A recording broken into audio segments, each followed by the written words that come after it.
બધાએ સાંભળ્યા જ હશે જય વસાવડાને. એ એમ કે જલેબીને શેની સાથે સરખાવાય? મને બહુ ગમે છે એ સરખામણી કે મીઠી હોય, રસાળ હોય, ગરમ ગરમ સારી લાગે અને છતાંય ગૂંચળા તો હોય જ. ગૂંચળા વગરની હોય ને જલેબી ના કહેવાય. મને ગમે છે આ કલ્પના. આમ વિચારો તો કેટલી ઇન્ટરેસ્ટિંગ કલ્પના છે. આના પર ચીડાઈ જવાને બદલે આના પર જો હસી શકાય તો કેવી મજા આવે. સ્ત્રી આમ બહુ ઇન્ટરેસ્ટિંગ સ્પીશીસ છે. મને હંમેશા એવું લાગે છે કે બહુ રસપ્રદ અભ્યાસ કરવા જેવી સ્પીશીસ છે. આજે એક બહુ સરસ મારા પર SMS આવ્યું છે. આપણે બધા જ બાલિક છીએ, કોઈ નાનું બાળક નથી, એટલે SMS વિશે ચર્ચા થઈ શકે કે માણસ છે ને બહુ ઇમોશનલ પ્રાણી છે. બહુ દુઃખી થાય ને તો પોતાની માને યાદ કરે અને ગુસ્સે થાય ને તો બીજાની માને યાદ કરે. આમ રસપ્રદ છે, તમે વિચારો. સ્ત્રીનું પણ આવું છે. દુઃખી થાય ને તો એને તરત જ લાગે કે મારી જિંદગી બરબાદ થઈ ગઈ, 20 વર્ષમાં મને કંઈ મળ્યું નહીં. અને ખુશ હોય, મજામાં હોય, આજનો દિવસ સારો ગયો હોય તો એવું કહે કે ભગવાન મને જન્મો જન્મ તમારા જેવો પતિ આપે. ભગવાનને પણ કરેક્ટ સિગ્નલ પહોંચતા નથી કે જોઈએ છે કે નથી જોઈતો. નક્કી કર દે. એ પણ કોઈ દિવસ એમ કે બેન નક્કી કર, હા કે ના, મારે શું લખવું અહીંયા. હમણાં કોઈકે મને બહુ સરસ એક SMS મોકલ્યો છે કે પતિ એવું મોટું થઈ ગયેલું બાળક છે જેને સાસુ હવે સાચવી શકે એમ નથી. વાત સિમ્પલ છે, એ પણ બાળક જ છે. આમ જુઓ તો મોજા ક્યાં છે, ધમાલ ક્યાં મૂક્યો છે. 3 માણસ ઘરમાં હોય ને તો એને એવી અપેક્ષા હોય કે તમે એને અટેન્ડ કરો. 2 કલાક ઘરમાં હોઉં છું, એટલી વાર ત્યાંથી સચવાતો નથી. આ સાચવવું એટલે શું? એની મમ્મીથી નથી સચવાતો એટલું તમારે સાચવવાનું. સ્નેહ છે આ, અપેક્ષા છે સ્નેહની, અટેન્શનની, વાલની, તમારા સમયની, તમારી આસપાસ રહેવાની ઈચ્છા છે. સ્ટ્રેસ ઓછામાં ઓછું પોતાની પત્નીના ભાગે આવે, તકલીફ ઓછામાં ઓછી પોતાના પરિવારના ભાગે આવે, એવું પુરુષે આખી જિંદગી પ્રયત્ન તો કરે છે. ઘણી વાર પત્ની પૂછે ને કે શેનું ટેન્શન છે, તો પુરુષ જવાબ આપે હંમેશા કે તું રહેવા દે ને, તારે કામનું નથી. એ અપમાન નથી, એ કાળજી છે. એ ઇન્સલ્ટ નથી. મોટા ભાગની સ્ત્રીઓ કહે તો કશું ઓફિસમાં અમને કેમ નથી. શું કરવું તમારે જાણીને? શું મદદ કરી શકશો તમે? ઘણા પતિઓ બિચારા એટલા પ્રેમથી ક્યાંક બહારગામ જાય ને તો સાડી બાડી લઈ આવે, પછી પત્ની ખોલે ને કે ગ્રીન, હું તો પહેરતી જ નથી. અરે એ જ્યાં ગયા ત્યાં એને તમને યાદ કર્યા. નથી પહેરતા તો પહેરો. એ તમને જ્યારે આ સાડી ખરીદતા હશે એને ત્યારે લગભગ વિઝ્યુઅલાઇઝ કર્યા હશે તમને આ સાડીમાં કે આમાં કેવી લાગશે. એ સ્નેહને યાદ કર. આમાં આખી વાતમાં અવિનાશભાઈનું ગીત મને બહુ ગમે કે મારે હાટું પાટણથી પટોળા મોંઘા લાવજો. પટોળા ભલે તમે લાવો પણ રસ્તા પરથી ઉઠાવી ના લાવતા. ઘરની બધી સારી ક્રોકરી છે ને બીજા માટે છે. આપણે જેટલી સારી ચાદરો, સારી ક્રોકરી, સારી વસ્તુઓ, આ બધું બીજા માટે છે. કોઈ દિવસ કોઈ પતિ પત્નીને એવો વિચાર આવે કે ચાલો આજે આપણે આપણી સારામાં સારી ક્રોકરી કાઢીએ, કેન્ડલ લાઇટ કરીએ અને હું તું 2 જ જણા જમીએ. બીજાનું કંઈ કામ જ નથી. સંબંધ 2 જણા વચ્ચે છે અને સંબંધ એટલે સંબંધ.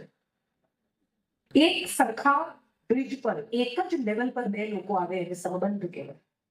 આપણે ભૂલી જઈએ છીએ. આ બહુ સાચી વાત એને કરી કે આ ભારત છે ને દંભ પ્રધાન દેશ. ધર્મ પ્રધાન છે કે નહીં, સહિષ્ણુ છે કે નહીં, આ તો બધી પછીની ચર્ચા છે. આ દંભ પ્રધાન દેશ. આપણને બધાને બહુ મજા આવે જે નથી એ દેખાડવાનું. હું તમારું ઘર મૂકીને ક્યાંય જાઉં જ નહીં, પણ એ ઘરમાં હોય એ દરમિયાન જે રીતે વર્તે ને એ રીતે ઘરવાળાને એમ થાય કે જાય તો સારું. આ જ બાબતો પર આપણે ઝઘડ્યા છીએ, રડ્યા છીએ, દુઃખી થયા છીએ, પીડાયા છીએ, પીડા આપી છે. અને એ બધું કરવાનો સમય છે આપણી પાસે. કોઈના માટે કંઈ કરવાનો સમય નથી. સવારે કોઈ ઝઘડીને જતું રહે ઘરેથી, પતિ બારણું પછાડીને જતો રહે, પછી એ નીકળી જાય. એ તો બિચારો છે ને જઈને બારણું બંધ થાય ને એની સાથે આ વાઇપ કરી નાખે કે હવે આ વિશે ચર્ચા નથી કરવી.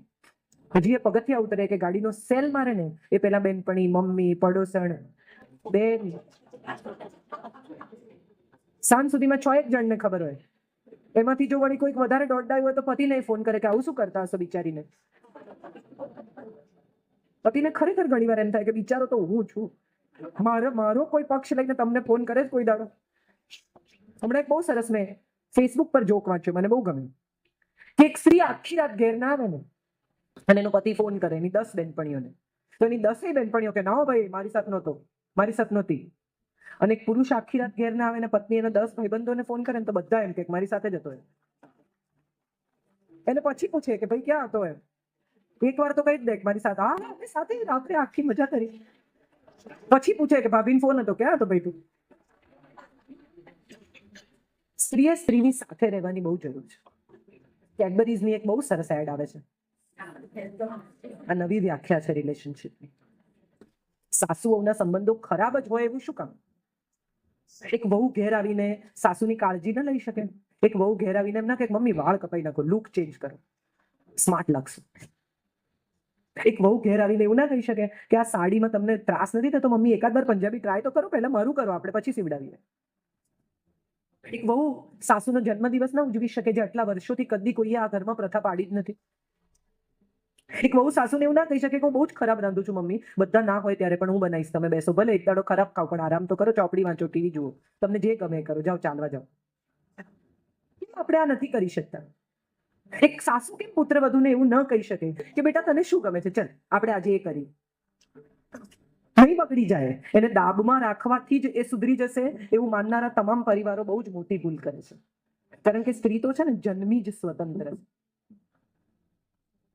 તમે નાની 3 વર્ષની છોકરીને પરાણે ખવડાવી જુઓ, 2 થપ્પડ મારીને, આમ મોઢું બંધ કરી દે, નહીં તો અહીંયા ભરી રાખે કલાકો.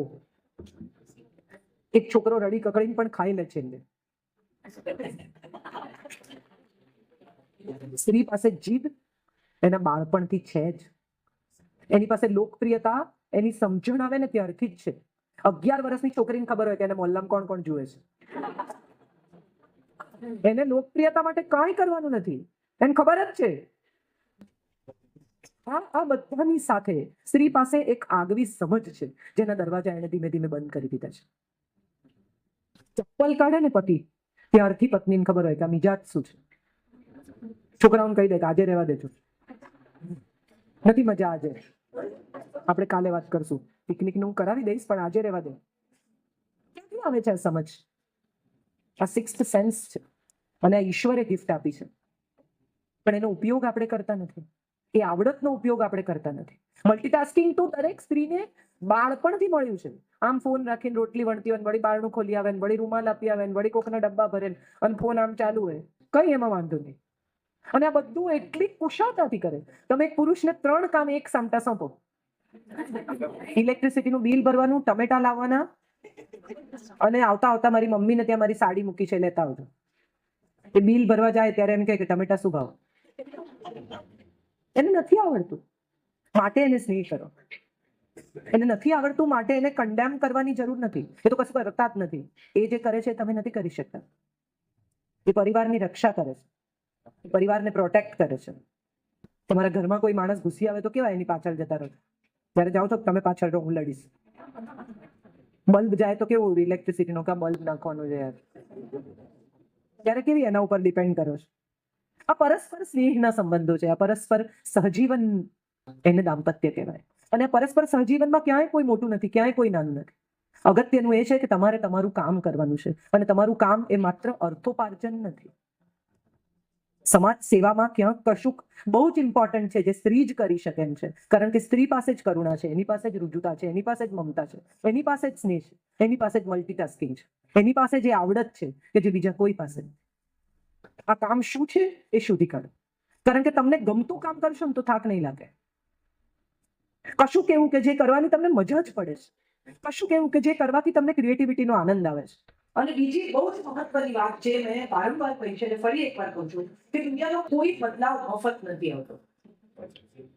એના EMI છે, ભરવા જ પડે. બધા મને સ્વીકારે, હું મારી મરજીથી જીવું ને તો પણ મારી સાસુ આમ કરી દે, મને કે વાહ બહુ ડાય, એવું તો નહીં થાય. પણ કોઈનું નુકસાન ન થાય, કોઈને તકલીફ ન થાય, કોઈને પીડા ન થાય, એવો બદલાવ, એવી સ્વતંત્રતા હંમેશા સ્વીકાર્ય છે જ, આવકાર્ય પણ છે. કશું નવું કરવા જશો તો બધા તમારી સાથે અગ્રી જ થઈ જશે, તમારી જોડે ચાલવા જ માંડશે, તમારી મદદ જ કરશે. જરૂર નથી, ભગતસિંહ ગાંધી પણ અગ્રી નથી થયા.